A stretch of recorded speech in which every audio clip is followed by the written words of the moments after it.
Hey everybody, in lecture 3.3 we'll talk about the M0, M1, M2, M3 and M4. We'll also talk about money multiplier क्या होता है, narrow and broad money क्या होता है, right? So without wasting any time, let's get started. देखो basically M0, M1, M2 ये सारे के सारे ना इट्स क्लासिफिकेशन ऑफ मनी कि पैसे को कैसे क्लासीफाई किया गया है. The first one is a monetary base, that is M0. M0 को मॉनेटरी बेस भी कहा जाता है. नाम से ही लग रहा है यार कि मॉनेटरी मतलब पैसों का ये बेस है. All the money starts from here. This forms the base for the entire money in the economy. मतलब कहने का ये है कि it is the all the currency in the circulation, जितने भी पैसा मार्केट में घूम रहा है, that is your M0. ठीक है, कैश के फॉर्म में घूम रहा है, that is your M0. It is the most liquid form of money. सबसे लिक्विड फॉर्म मनी क्यों है ये? क्योंकि इट इज़ द ये भी जो इकॉनमी है, हमारी इकॉनमी अगर मान लीजिए हमारी इकॉनमी है, इस इकॉनमी में जितना भी पैसा घूम रहा है, राइट, अगर आपने इस पैसे को बैंक में जमा कर दिया, then it is not a part of your M0. All the money which is in circulation, वो भी घूम रहा है, इकोनॉमिक ट्रांजैक्शन में घूम रहा है. लेट्स से फॉर एग्जांपल अगर आपने किसी कंपनी को ये पैसे दिए, so the moment you are doing the transaction, this is what is your currency in circulation. अगर मैंने इस पैसे को बैंक में जाके डिपॉजिट कर दिया, सेविंग्स अकाउंट में डाला, करंट अकाउंट में डाला, डिपॉजिट जिस मोमेंट पे कर दिया, then it is not a part of M0. As long as अगर मैंने किसी को यूपीआई से ट्रांसफर किया है अपने अकाउंट से किसी में, तो इस ट्रांसफर वाले मनी को I will count in the currency in circulation. But जब तक वो किसी के अकाउंट में रखा हुआ है तब काउंट नहीं करेंगे. ठीक है, सो सिंपल भाषा में बताऊँ तो जो पैसा इकोनॉमी में घूम रहा है which can be liquefied at the same moment, उसको हम बोलेंगे करेंसी इन सर्कुलेशन. दूसरा कि बैंक ने आरबीआई के साथ क्या डिपॉजिट रखा है उसको बोलेंगे.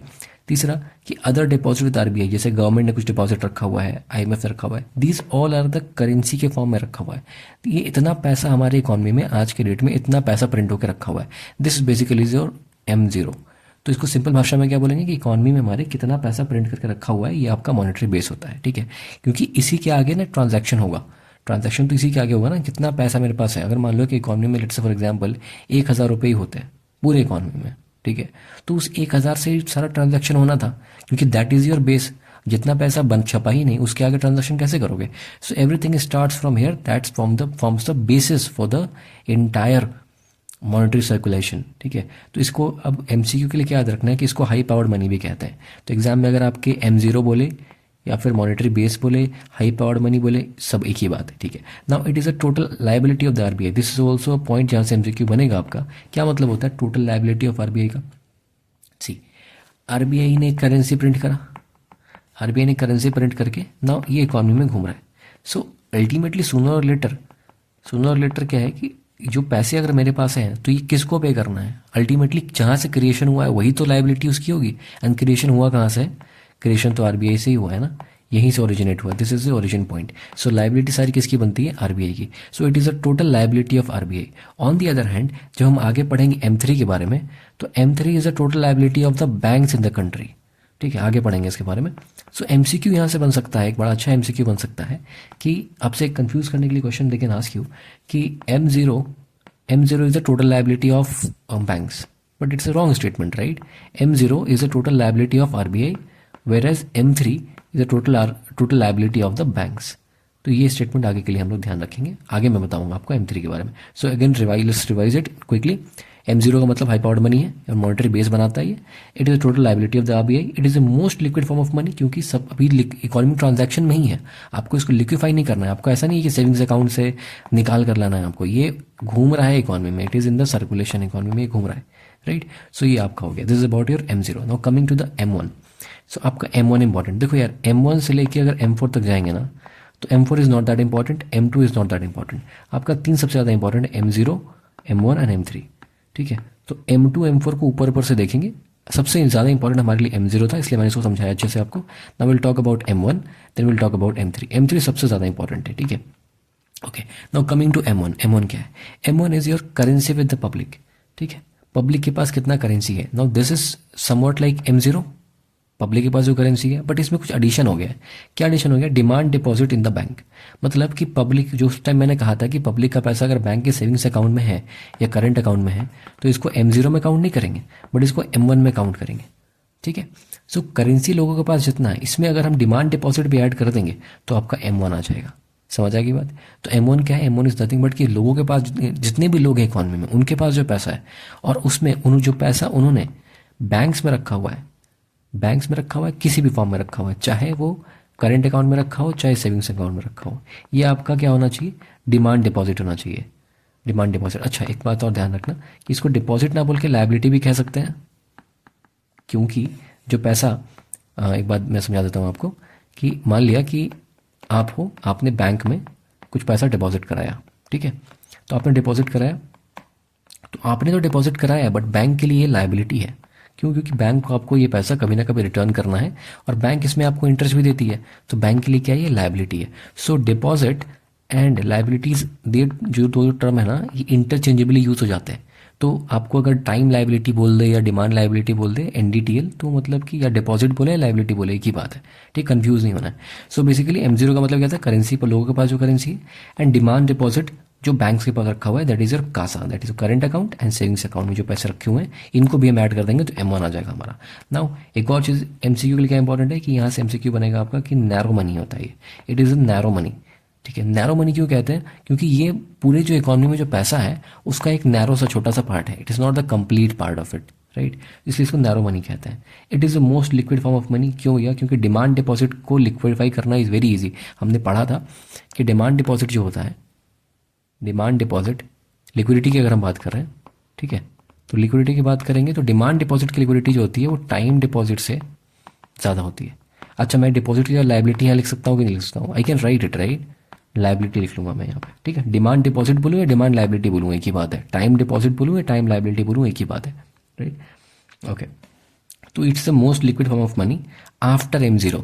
तो सबसे ज़्यादा लिक्विड कौन है? M0, उसके बाद कौन हुआ? M1, ठीक है, M0 फिर M1, उसके बाद M2 होता है, फिर M3 होता है, फिर M4 होता है। This is the order of liquidity, इस ऑर्डर में डिक्रीज हो, सबसे ज़्यादा M0 फिर M1 M2 M3 M4, okay. Now come here M2। अब M2 में क्या एडिशन हो जाएगा? Demand deposit with the post office. It's फालतू सा है, कुछ नहीं आता ऐसे क्वेश्चन M2 से, ठीक है, बट फिर भी ध्यान में रख लेना है। M2 मतलब कुछ नहीं, M1 मतलब एक M1 क्या था, लोगों के पास जो पैसा प्लस जो हमारे बैंक्स में डिमांड डिपॉजिट है। डिमांड डिपॉजिट किस फॉर्म में था?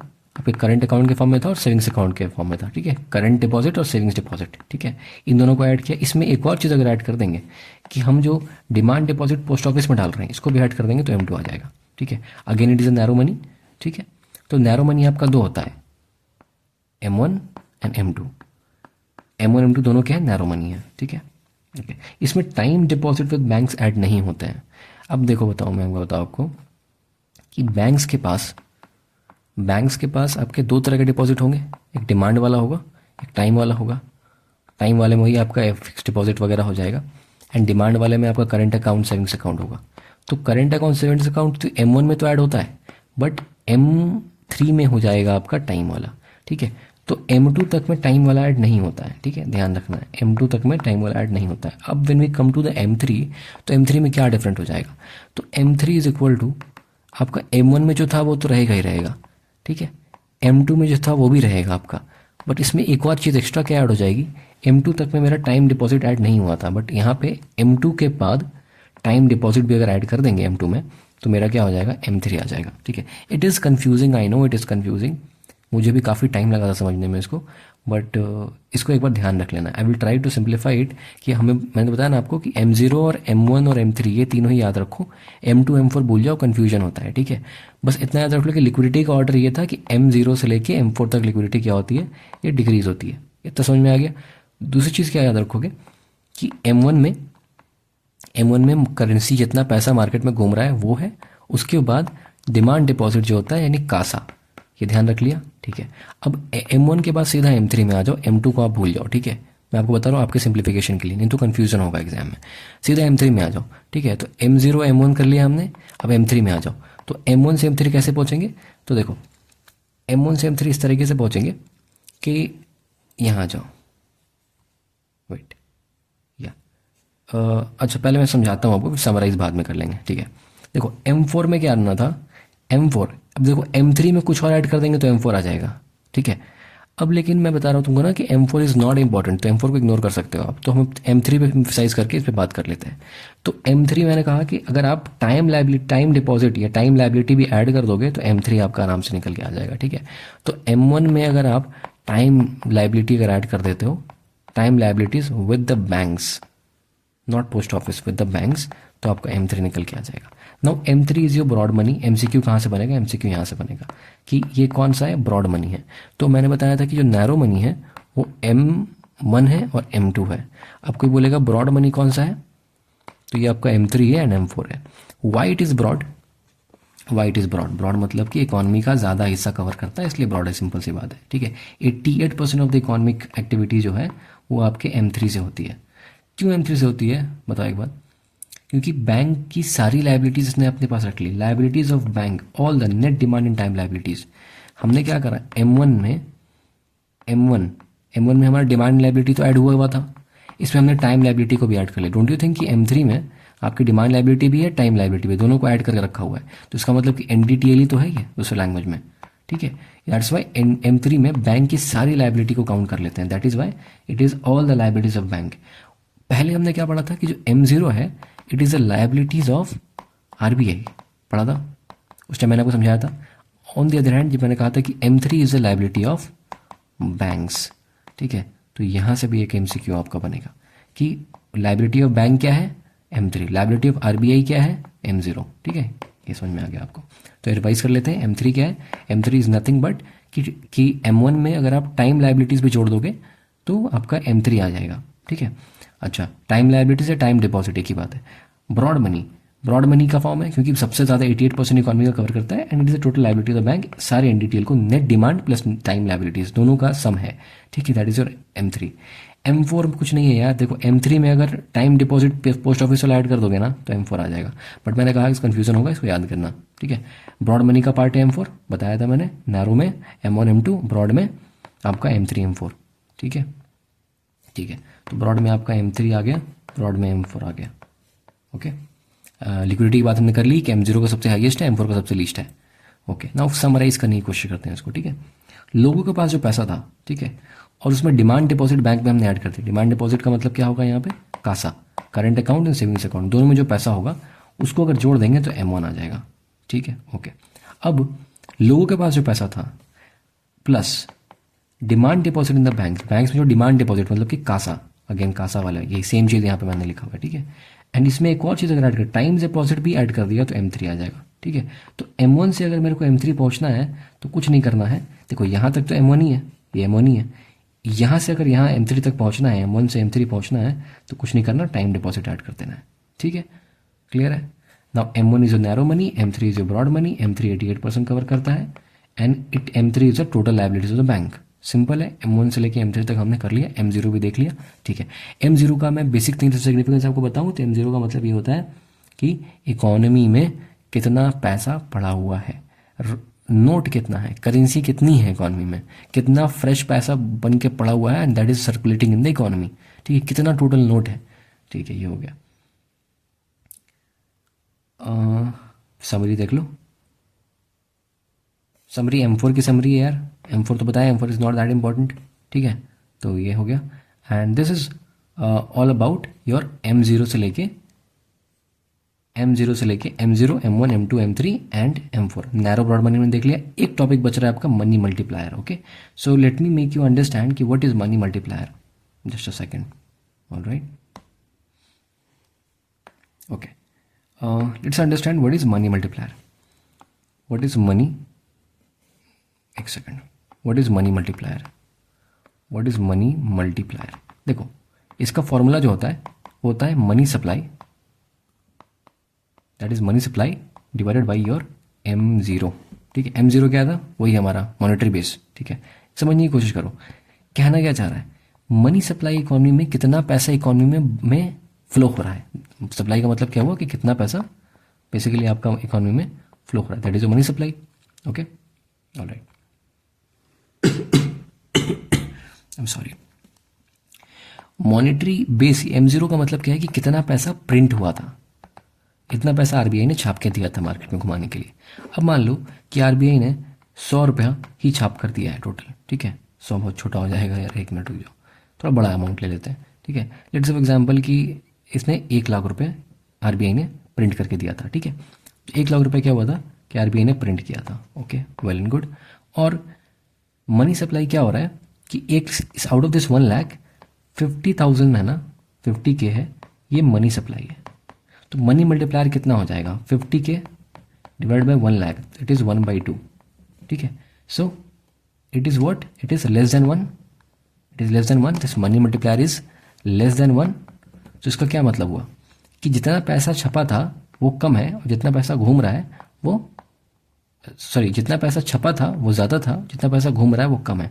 इसका मतलब कि जितना छपा था उतना घूम नहीं पाया इकॉनमी में, ठीक है। तो डिज़ायरेबल क्या होता है कि मनी मल्टीप्लायर क्या हो, ज़्यादा हो, 1 से ज़्यादा हो, तभी तो होगा कि जितना, मान लो कि मैंने 1 लाख रुपए छापा, ये 1 लाख रुपए किसी बंदे के पास गया, उसने उससे कुछ इनकम अर्न किया, वो 1 लाख रुपए और गया तो 1.5 लाख बन गया, किसी और के पास गया उसने और अर्न किया, ये 2 लाख बन गया। तो क्या हो रहा है कि वो सेम पैसा बार बार घूम रहा है, every time it is moving in the economy, it is generating more and more returns.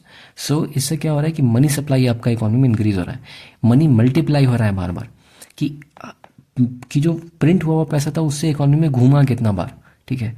So that is why हमारे लिए क्या डिज़ायरेबल होगा, डिज़ायरेबल क्या होगा, tell me this, money multiplier ज़्यादा से ज़्यादा हो। यूपीएससी ने क्वेश्चन में पूछा है, ठीक है, कि मनी मल्टीप्लायर का इम्पैक्ट किस चीज़ से पड़ेगा, कि लोग अगर ज़्यादा बैंकिंग हैबिट रखेंगे तो उससे मनी मल्टीप्लायर बढ़ेगा। कैसे, तो अगर बैंकिंग हैबिट ज़्यादा है लोगों की, लोग ज़्यादा डिपॉजिट करेंगे बैंक में, ठीक है, ज़्यादा ट्रांजैक्शन होगा, ज़्यादा इकोनॉमिक एक्टिविटी होगी, तो ज़्यादा मनी मल्टीप्लाई होगा, ठीक है। तो this is what is about money multiplier. Okay, so एक बार फिर से ध्यान दे लेते हैं इसको, money multiplier is equal to, इसको शॉर्ट में एम लिखता हूँ, is equal to money supply MS upon M0, ठीक है। तो मेरा अगर इसको मेरे को मनी ज़्यादा चाहिए कि डिज़ायरेबल के ज़्यादा हो जाए, तो मनी सप्लाई को बढ़ाना पड़ेगा, ठीक है। M0 एट एनी पॉइंट ये ऑलमोस्ट कांस्टेंट रहता है, M0 हम इसको कांस्टेंट कंसिडर करते हैं। क्यों करते हैं मैं बताता हूँ आपको, क्योंकि यार RBI ने पैसा छापा है, RBI हर दिन करेंसी प्रिंट नहीं कर रही है। सो मोटा मोटा हम ये अज्यूम करते हैं फॉर सिंप्लीफिकेशन कि ये जो M0 है कि जो टोटल मॉनिटरी बेस है वो हमारा कहीं ना कहीं वो कांस्टेंट है, कांस्टेंट ना भी तो ज़्यादा वेरिएशन नहीं आ रहा है। सो ज़्यादा वेरिएशन किस में आता है, मनी सप्लाई में आता है, राइट। तो मनी मल्टीप्लायर मेरा मनी सप्लाई पर डिपेंड करेगा, तो money multiplier will be directly proportional to the money supply, ठीक है। तो किसी तरीके से अगर मैं मनी सप्लाई को बढ़ा पा रहा हूँ इकॉनमी में, तो मेरा मनी मल्टीप्लायर क्या होगा, ये इंक्रीज कर जाएगा, ठीक है। अब मैं एक एग्जांपल देता हूँ, अगले लेक्चर में पढ़ेंगे हम लोग कि CRR, ठीक है। मैं बताऊंगा आपको CRR क्या है, कैसे वर्क करता है, बट मैं अभी इतना बताता हूँ आपको कि CRR अगर RBI बढ़ा देती है तो इससे क्या होता है कि बैंक्स के पास जो पैसे होते हैं ना, बैंक के पास पैसे कम बचते हैं, सो बैंक लेंड कम करती है। तो लेंड कम अगर करेगी तो मनी सप्लाई क्या हो जाता है, डिक्रीज हो जाता है। अब मनी सप्लाई डिक्रीज होता है तो क्या होता है कि मनी मल्टीप्लायर भी होता है, वो भी रिड्यूस हो जाता है, ठीक है। सो जो CRR है उसका डायरेक्ट इंपैक्ट पड़ता है मनी मल्टीप्लायर पे, इसलिए RBI CRR को यूज़ करके मनी मल्टीप्लायर को इम्पैक्ट करती है, उसको कंट्रोल रेगुलेट करती है। Okay, so this is all about the lecture 3.4 था ना, या क्या 3.3 है। ओके, M0 देख लिया, M1 M2 देख लिया, M3 M4 देख लिया, M3 ब्रॉड मनी था, ठीक है। M1 और M2 नैरो मनी था, M3 M4 ब्रॉड मनी था, M3 सबसे ज़्यादा होता है, 88% होता है, ठीक है। M0 को मॉनेटरी बेस बोलते हैं, ठीक है, और इसको हाई पावर्ड मनी भी कहते हैं। ये पूरा का पूरा सबसे लिक्विड मनी है, M0 सबसे ज़्यादा लिक्विड है, फिर M2, फिर M3, फिर M4, इस तरीके से लिक्विडिटी का ये आएगा, आपका ऑर्डर आएगा। मनी मल्टीप्लायर जो होता है वो MS अपॉन M0 होता है, ज़्यादा मनी सप्लाई तो मोर द मनी मल्टीप्लायर, ठीक है। Okay, narrow and broad money हमने देख लिया। So I think we have revised everything. Okay, सब चीज़ें, I think everything is clear for you. So with this I wish you all the best and I see you in the next.